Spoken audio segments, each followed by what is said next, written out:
Welcome everyone to Growing a Wild Classroom, Designing Habitats for Outdoor Learning, facilitated by Sarah Ward from the National Wildlife Federation.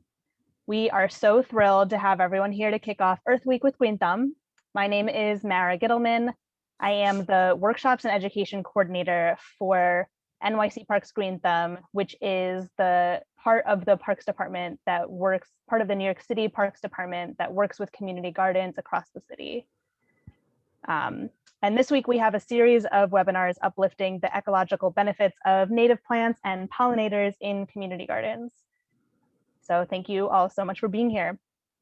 I would like to invite everyone to take a deep breath, to get grounded and be present as the deep relief of the news of Derek Chauvin's guilty verdict just arrived in our inboxes. And while this verdict can't bring George Floyd back, it's a step towards justice. So let's take a deep inhale and exhale.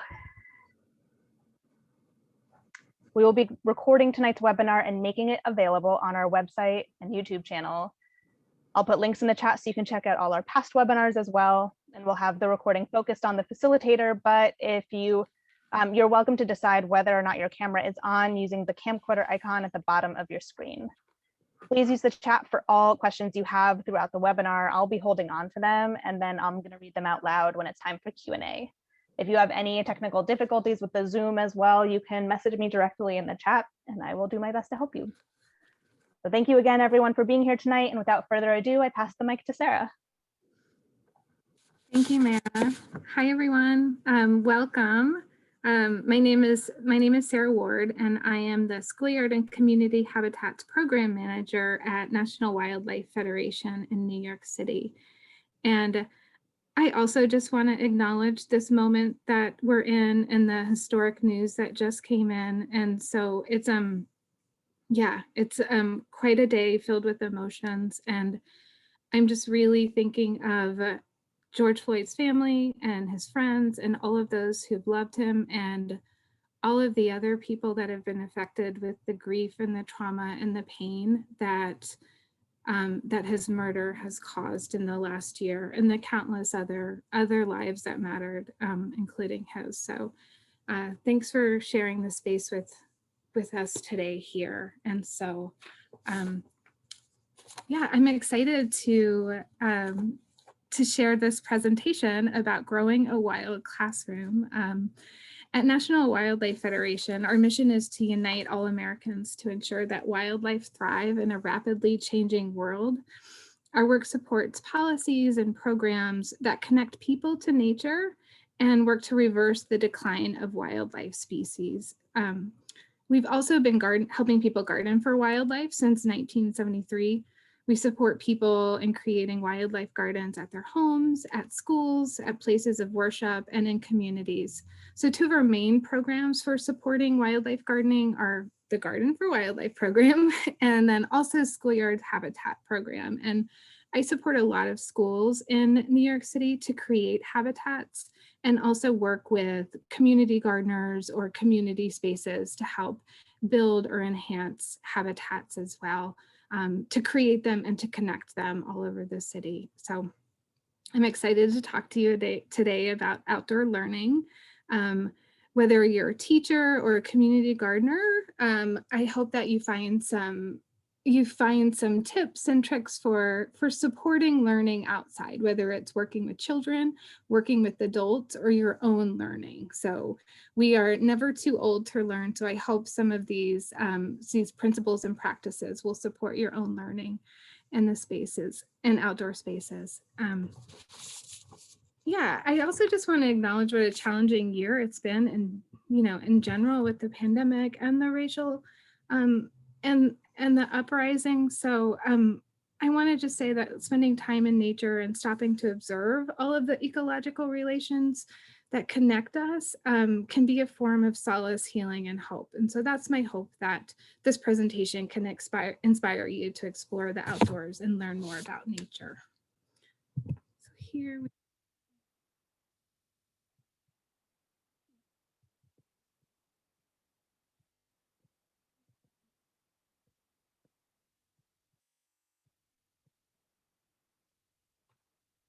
Sorry, this always happens where it freezes up and I'm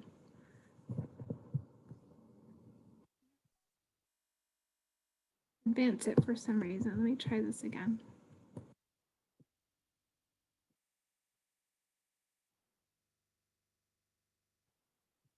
Okay, so here we go.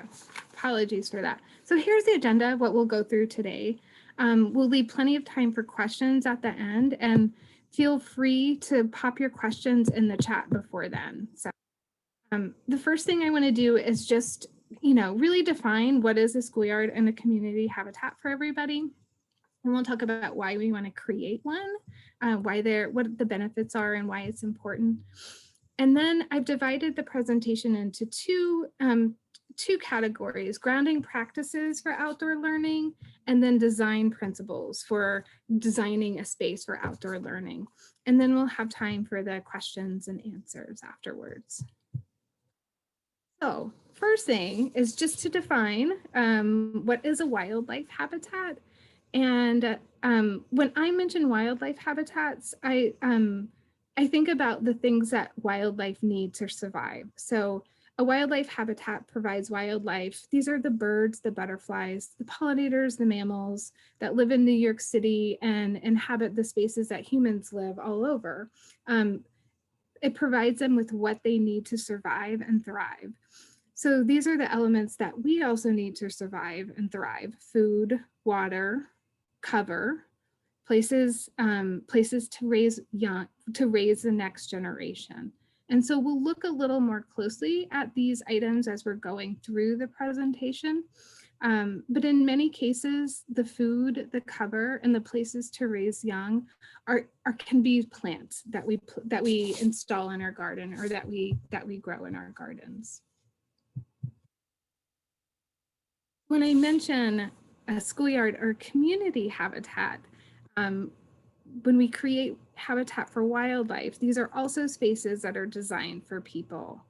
So a schoolyard habitat would be in the school grounds, of course, and a community habitat would be in our homes or in our communities, and they support both wildlife and people. So they're gardens on school grounds. One function that they have is they can also serve as outdoor classrooms.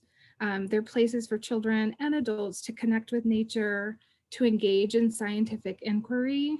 They can collect data in these places. They can use it like they would use the indoor classroom. They can read, they can make art, they can bring math to life in the outdoor spaces. And they can gather with their classes and use them as a classroom. So this is one way that, that you can use an outdoor classroom, one of its functions. A schoolyard or community habitat can also function as a community gathering space. So these are places that bring people together for events, for celebrations, for environmental stewardship, for storytelling, for community connections. Our gardens and our outdoor spaces have been especially important in the last year for that, for being safe places for people to gather together. And so when we create habitats in our schoolyards or a community, this is another important function of the habitat.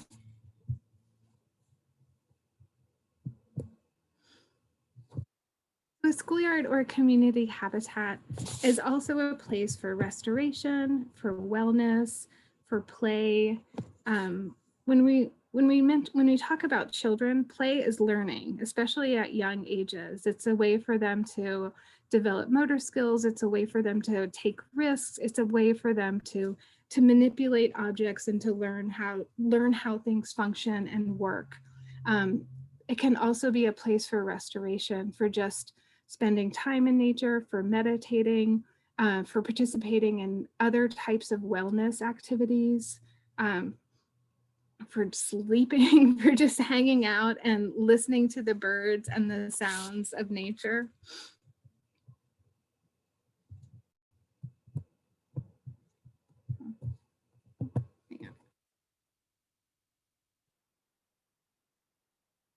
So why do we create habitats, or why are they important? So they're important because they increase biodiversity and they also improve environmental conditions.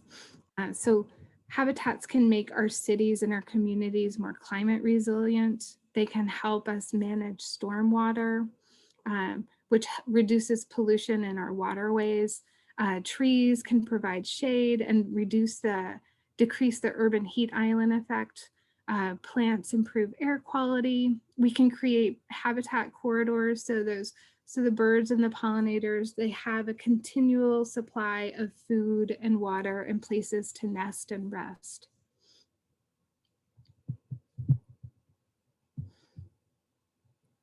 And so another question we can consider is why should we create habitats for as previously mentioned, they have countless physical, social, and emotional benefits during the pandemic and certainly beyond the pandemic. Research tells us that when children spend time outdoors, they are healthier, happier, and more successful in school. I think we can say the same thing about adults, is that they're healthier and happier as well when they spend time outdoors or in nature.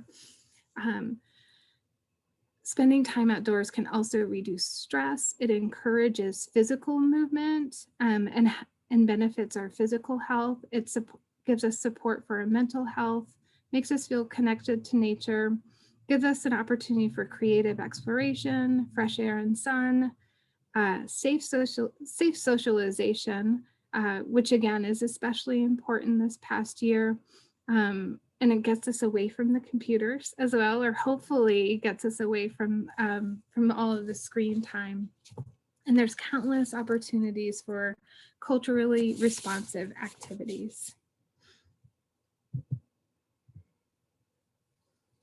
So here's how we'll break up the rest of the presentation. So we'll talk about designing a habitat for outdoor learning, and I'll present some grounding practices and design principles. So what are when we look at this, when we think about using a habitat for outdoor learning, I want to really emphasize the relationships and the ecological interconnections that can happen when we design spaces or when we use spaces outdoors. Ecological design works with natural processes like the interactions between flora, fauna, and soils. So when designing a garden or a habitat, it's important to consider how the space will be used and how learning will be supported or facilitated. So that's why I want to spend some time on these grounding practices. If you're an educator or a parent or any type of facilitator, so these are some practices that you can consider if you're designing learning experiences outdoors.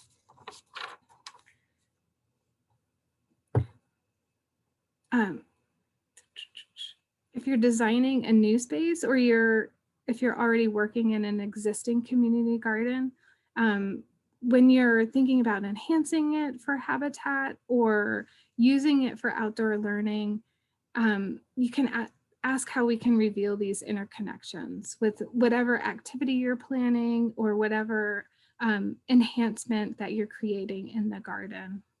So what are the interconnections between people, between plants, between communities, between plants and wildlife? So these are all the things to consider when we're using and designing habitats for learning.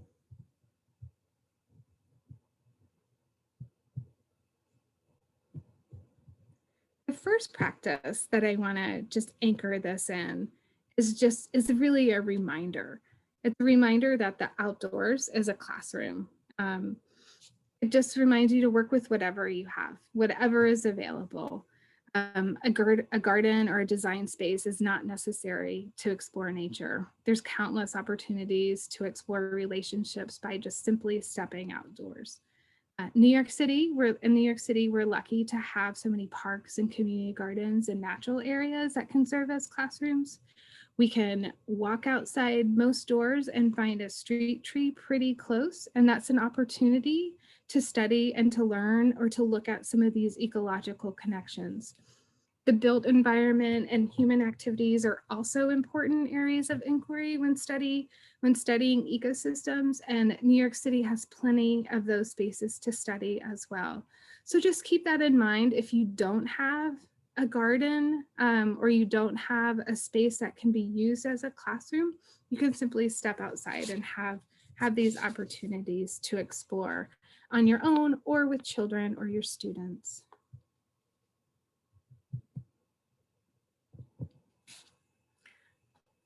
The second grounding practice I want to anchor this in is to cultivate curiosity, joy, and gratitude.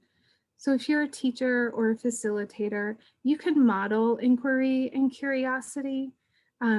Spending time outdoors does not have to be a well-designed unit or lesson. There's many teachable moments, again, by just stepping outside. So it's really looking closely and observing, seeing what are the insects in the soil beneath our feet, what are the sounds that we're hearing, what are the birds flying above in the trees. So these are all just opportunities to cultivate this sense of inquiry, to encourage asking questions, and to really explore with students or with other gardeners as well. So, and it's a great opportunity to model questions, really, to say you don't have to know all the answers, but these are great ways to ask the questions and then research together.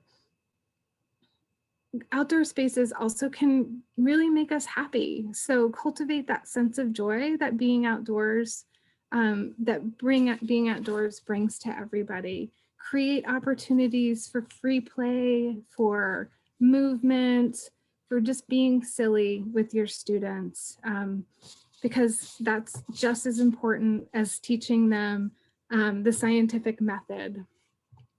And then it's a great opportunity to cultivate gratitude. So nature gives us many gifts, and we can really have a sense of wonder about everything that provides, everything that we get from nature, and to really practice that sense of gratitude that comes with being outdoors and being a gardener or studying nature.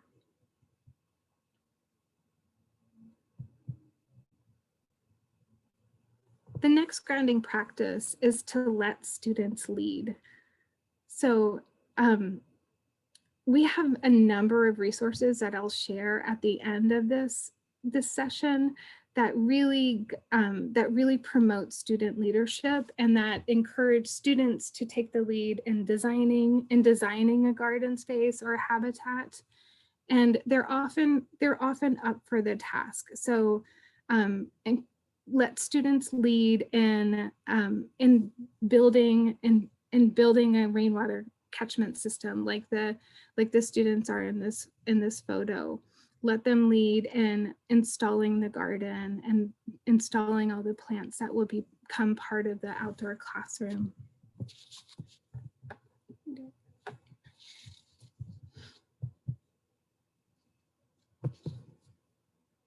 And the next grounding practice is to connect to the community. Collaborate with community partners or resource professionals or family members. Anyone in your community has tremendous wisdom that they can share.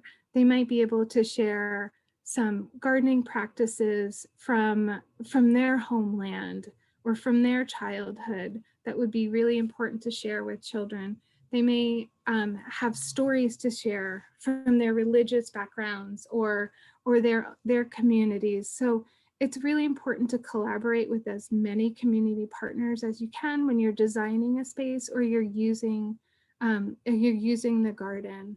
And they're often really happy to partner with schools or community gardeners if you reach out to professionals like park rangers, landscape architects, community gardeners. These are great opportunities to just uplift that community wisdom that is in all of our neighborhoods.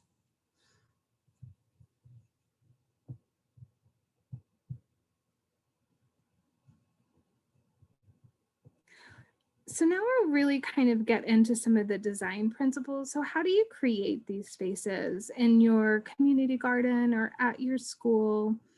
What are some things that you can consider as you're designing a space for learning, or you're thinking about just changing things up in your own garden to support?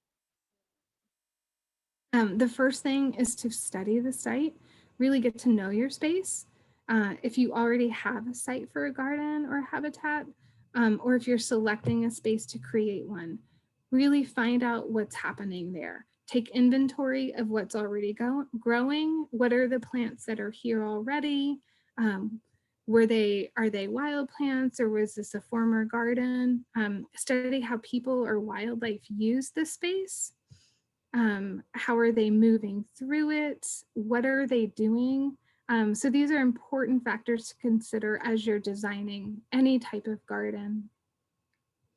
I'll share, like, as I mentioned previously, I'll share resources at the end of here that will support student investigations into a potential site. So one activity will be a site inventory, and that includes investigating the sun and the shade patterns of the site, conducting soil experiments, understanding what the health of your soil, looking at the topography of the site so you understand how water moves through the site and if the soil is moist or what kind of plants can grow in with these factors, as well as investigating the land use and history.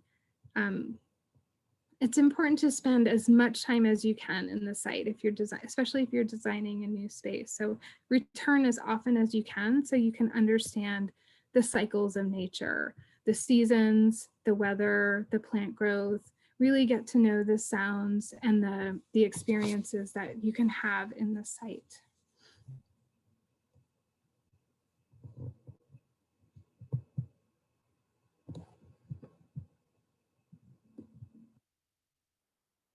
Another important design principle to think about if you're designing an outdoor classroom or a space for outdoor learning is to define rooms for different activities. Especially when designing spaces for children, it can help to define areas and set behavior expectations. So there might be a classroom area where the whole class will gather, or there may be a reading nook, which is for quiet studies. It's also important to include places for free play or movement or unstructured exploration. Creating a circle around a shrub or a tree is a really easy way to define a room. It will become a natural area that everyone will gather in. And so it can help to really like set the pace for the type of learning that can happen there. And if you don't have a big space, again, these rooms can be, it can be as something like one raised bed, or it can be a sensory bed that has sand and has natural objects that students can touch and they can feel, or loose parts that they can play with. So as long as it's really defined, like the type of activity that will happen there, I think it will help students explore the space and really get to know the space and make it easier to learn out there.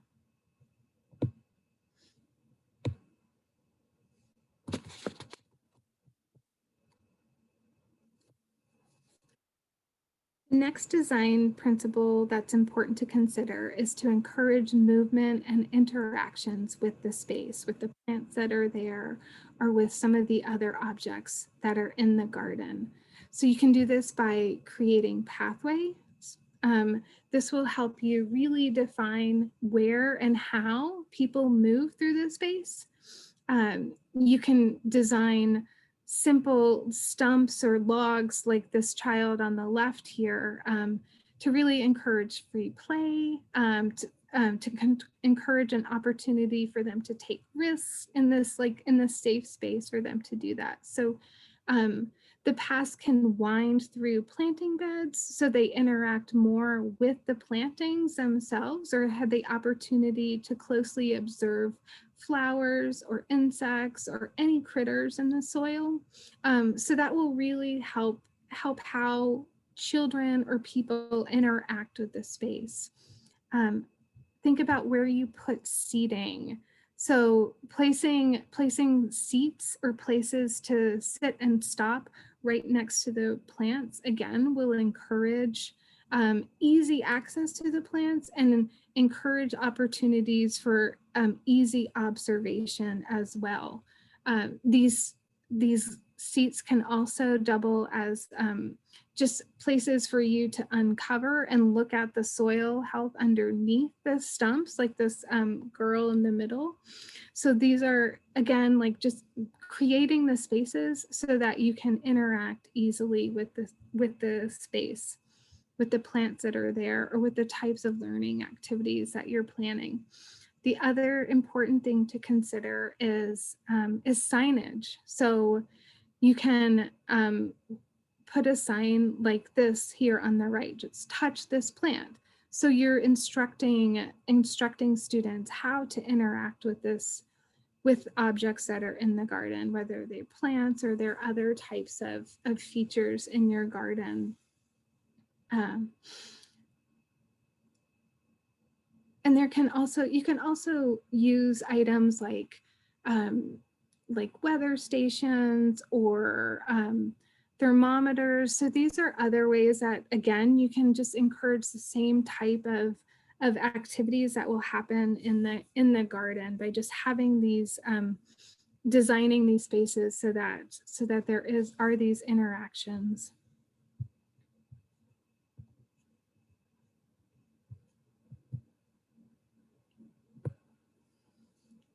Another thing to consider as you're designing a space for outdoor learning is to increase accessibility for individuals with diverse abilities.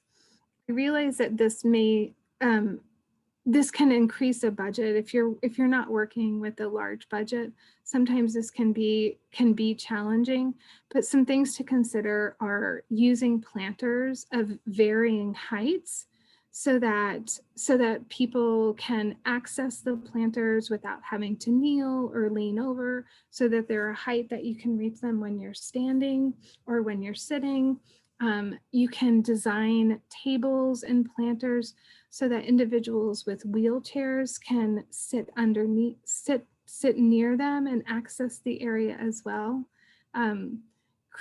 Understanding the surface areas that individuals will use is also an important consideration. So if you're designing a new space, maybe it's more important for you to design that space closer to the building or on a paved area so that it will be more accessible to people who use wheelchairs, who have mobility limitations, or even parents with strollers, so that they can access the areas more easily.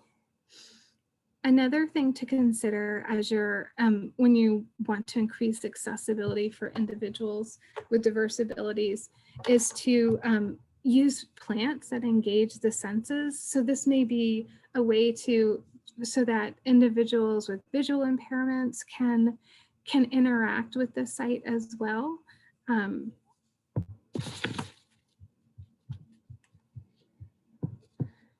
And just take these into consideration especially as you're designing a new space, or you're thinking about how to make an existing garden more accessible.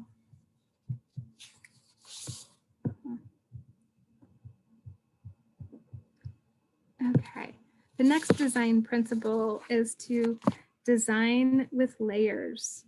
And this really means to just plant densely. You'll create a lush habitat that will be more beneficial for wildlife and pollinators than if plants have a lot of space between them.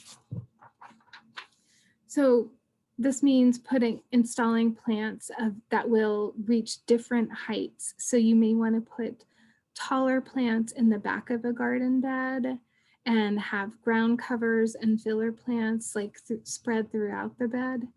And you can replicate this even in planters. So the photo in the middle, you can see this is a container garden. All of these plants are installed in pots. And you can see the layers. You see the canopy layer of the trees.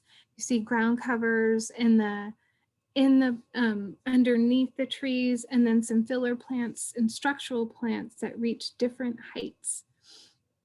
And so this really mimics the layers that you find in a forest ecosystem, which is a little bit more reminiscent of the landscape that's in the photo on the left here, where you have the trees and the ground cover and opportunities for the shrub layer and other types of structural plants that will create habitat.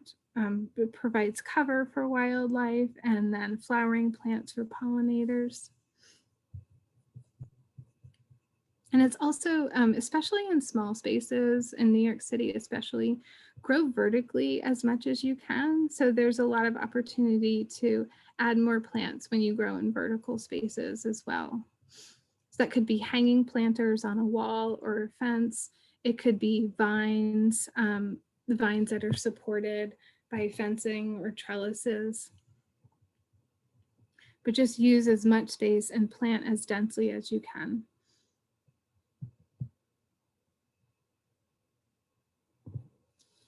And then coming back to the elements of a wildlife habitat. So welcome wildlife into the garden by providing them with the things that they need to survive. For that, provide them with water, with food, with places to find cover and places to nest and rest. So to provide water in the garden, you could install bird baths, or another easy thing you can do is to create puddling areas for butterflies, or to create a shallow dish like as seen in this photo here, that you can just you can add water to a planter and install. This works for bees as well. So if you create a shallow dish and you can put pebbles or marbles in it and then add water, the pebbles will provide a landing pad for bees so that they can come in and get water, because our insects also need water to survive too. So it's important to include that in your habitat. And food, mainly food is plants, right? For wildlife. So it might be nectar and pollen from a flower. It could be leaves from a tree if you're an insect or a caterpillar. It could be the fruit and seeds from trees if you're a mammal. So plants are food in the wildlife garden. You can provide supplemental feeders for birds or squirrels in the garden, but the plants will provide them with enough food too. So those aren't always necessary to add to your habitat. And then the other important thing is to provide places to nest. So that could be a snag, it could be a cavity in a tree, it could be a rock pile for small mammals and rodents. For many of our pollinating bee species, they're ground nesters. So you can leave bare patches of soil for them to create their nest. That's a really important thing that you can do to support pollinators in cities especially. Other practices that you can incorporate into your gardening is to leave up perennial stems and grasses, because other types of bees will nest in the hollow stems of our plants as well. So these are ways that you can provide nesting sites for wildlife and especially the pollinators, because we've seen like huge decline in pollinator species of the past several decades because of habitat loss, because of pesticide use, and because of diseases and other factors that are really making their population numbers decline. And then cover is also really provided by plants mainly. So cover might be brambles, or it might be a thicket or dense shrubs. These are places that that wildlife can find cover from the weather. They can find protection from predators, or if they are a predator, they can conceal themselves a bit too. So those are other types of ways that you can provide cover in the wildlife garden, in the habitat garden. Hey, Sarah, just a quick time check. We have about 10 minutes left before I'd like to move towards Q&A, 10 to 15 minutes. This is wonderful information so far. Thank you so much. Yeah, no problem. And then here, coming back to the plants. So it's really important to plant native species to increase biodiversity. As previously mentioned, our flowering perennials provide nectar and pollen for butterflies, for bees, for flower flies, for hummingbirds, for all of our pollinating species. Trees are just as important to some of our pollinating species as well. We know that during host plants, we know that during the larval stage of a butterfly's life, they eat exclusively leaves from plants, and many of our trees, like oak species, support hundreds of butterfly species. So these are especially important for birds, because birds not almost exclusively, but while birds are feeding their young, insects are a really important food source for the next generation of birds. So adding plants that flower for the adult stage of pollinators, and then adding the host plants for the larval stage of pollinators as well is especially important. We all know about the milkweed species and its special relationship to the monarch butterfly. So that's just one example of this symbiotic relationship between pollinators and plants, between the monarch butterfly and the milkweed plants. And then trees and shrubs, in addition to providing foliage for the larval stage of butterflies, they also provide seeds and for birds and mammals, and then also people too. Many of our foods that we incorporate into our diet are pollinated by animals. So you can include them in the habitat too. There's many native species too.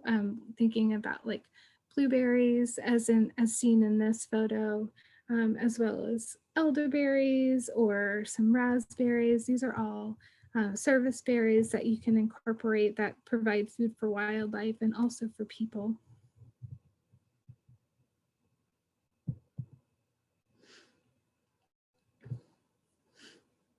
And then for this one, I like to just say embrace manageable messiness. So thinking about places for wildlife to nest or to raise the next generation, some of these things, if people have in their garden, they think of it as a mess. But I think that we can manage this mess so it's not too disruptive to people that don't understand the more ecological gardening. So one thing you can do is leave the leaves. We have a special campaign in the fall about leaving the leaves. And so some insect species will hibernate in leaf litter. So if you're raking it up and getting rid of it in the fall, you're also raking up all of those insect species. So again, if you can't just leave the leaf piles scattered all over the garden, consider just adding them to the garden bed, or putting them in piles that are neat. And I understand if you have a mixed use space, this may be a little bit more difficult, but thinking about ways that you can kind of contain the mess, I think will help people understand the methods a little bit easier. So leaving brush piles, piles of logs, these are all other items, as I previously mentioned, that can really support wildlife species during all stages of their life cycle. that sandy soil for ground nesting bees, again, is really important.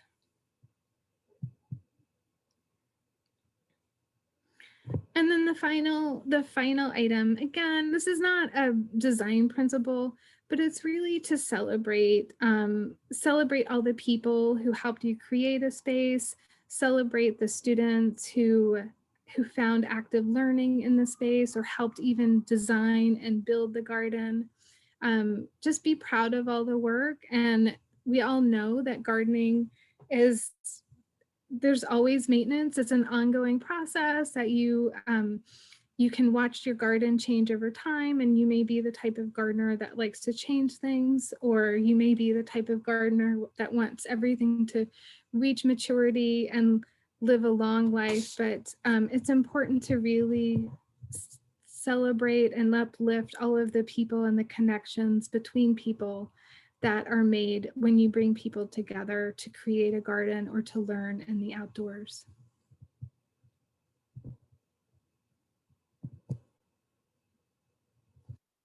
And then finally, I can share this with the group after this presentation, but I want to just bring your attention to a few resources that we have available that can help support the creation of habitats or support outdoor learning, or to support lessons in the garden. The first one is the Outdoor Learning Toolkit that we created in collaboration with Grow NYC last fall. This toolkit is a response to the pandemic. So when students were returning to school in the fall, we know that spending time outdoors is safer. So this toolkit creates practical resources that center the health and safety of students, teachers, and staff. And it helps you it tells you how to set up spaces outdoors for learning. It focuses less on what to do when you're out there, but just how to create classroom areas outdoors using free or existing resources. So the next item that I can share is our Schoolyard Habitats planning guide. And this planning guide will walk you through step-by-step how to create a habitat at your school or in your community space.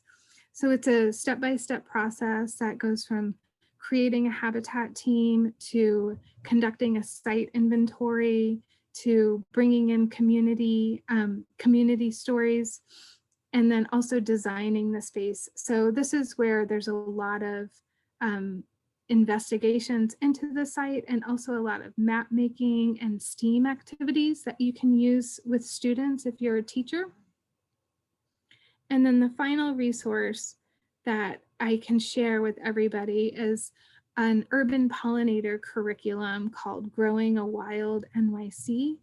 So this is for grades kindergarten through 5th grade, so elementary school students, and it will guide classes in learning about the pollinators that live in New York City, and observing them out in the field at some of the natural areas and parks in New York City, understanding their relationship to plants and flowers.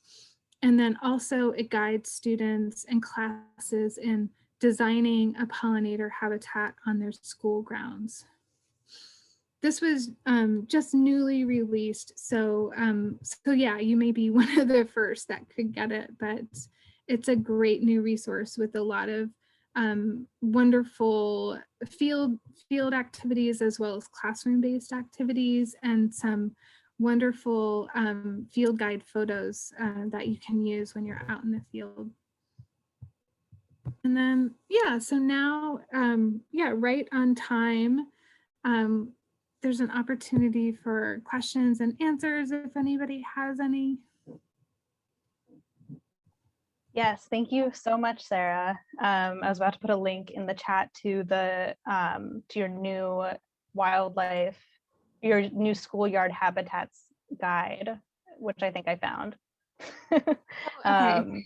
So I'll put it. You can correct me if this is the wrong link, but it's on your website. It actually might be the wrong link, but that's okay. I can update everybody even Yeah, I could try to find Okay. for it to you right now. Okay. So our first question is, do you engage with Indigenous peoples maybe to plant the Three Sisters or sage? Um, I think like we support schools and communities in creating a garden that they envision. So I haven't worked with a school that planted a Three Sisters garden in quite a while, but that might be, but if that's important to the school community, to the school or the community, then yes, we would work through it. The Schoolyard Habitat Planning Guide is a great, it's a great resource because it helps a team and a community envision what you want in the garden. So that's part of the process, is what type of plants do we want to grow here? And what are the relationships to wildlife, or what are the relationships to people too? So that would be an important thing for a community to come through to together, I think. But those are, it's the Three Sisters garden, and yeah, those are wonderful plants to grow. Great, thank you. How do you balance curation with leaving things natural and open to children's imaginations?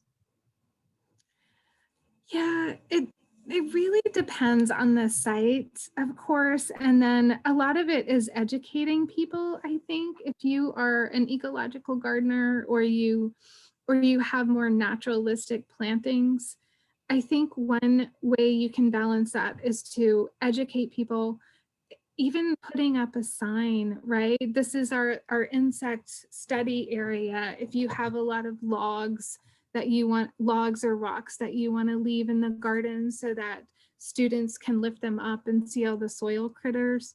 It might be another really important design principle when you have kind of messy areas, or is to just have a really clean edge, right? So that clean edge tells people that may not be familiar with this type of planting that this is a space that's cared for. So have nice edging, or mow the pathways, whatever type of edging you can provide there.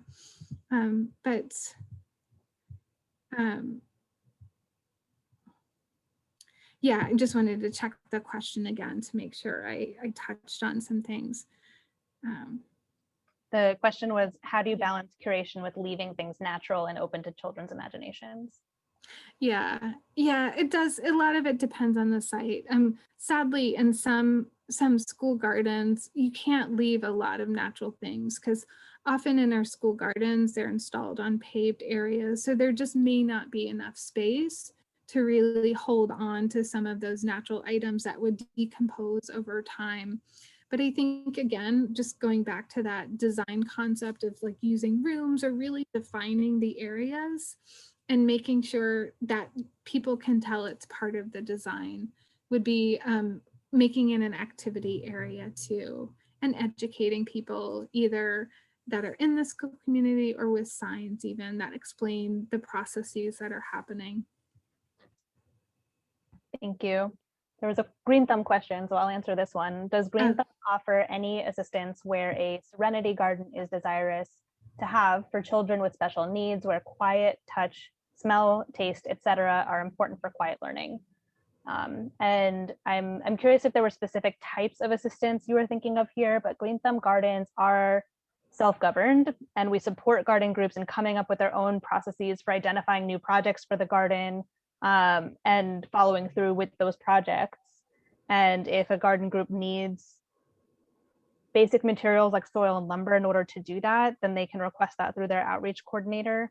But otherwise, if they're coming up with a new planting section, that's usually up to the garden group. But that said, if a garden group is interested in a really truly big overhaul of the garden, GreenThumb has a community visioning program where we can help guide your groups through reimagining the space. And if you're interested in that, you can reach out to your garden's outreach coordinator for more information. So I hope that answered your question, but feel free to clarify in the chat if there was anything else missing there.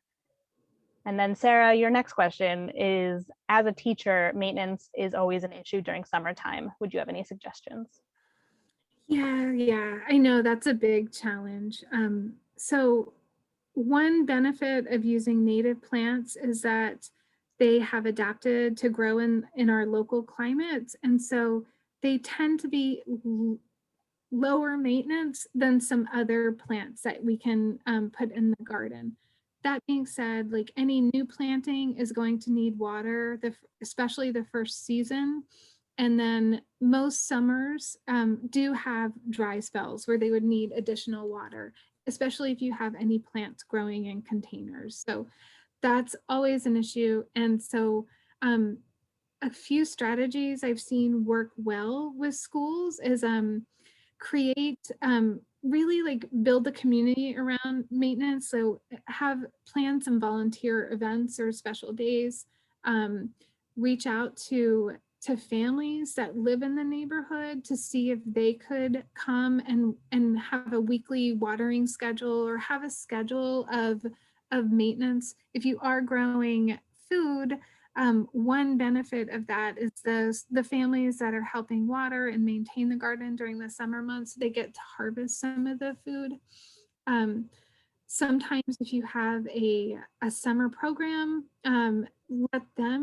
let the community partners know about the garden. And so that might be an opportunity for students that are in that program to help support the garden.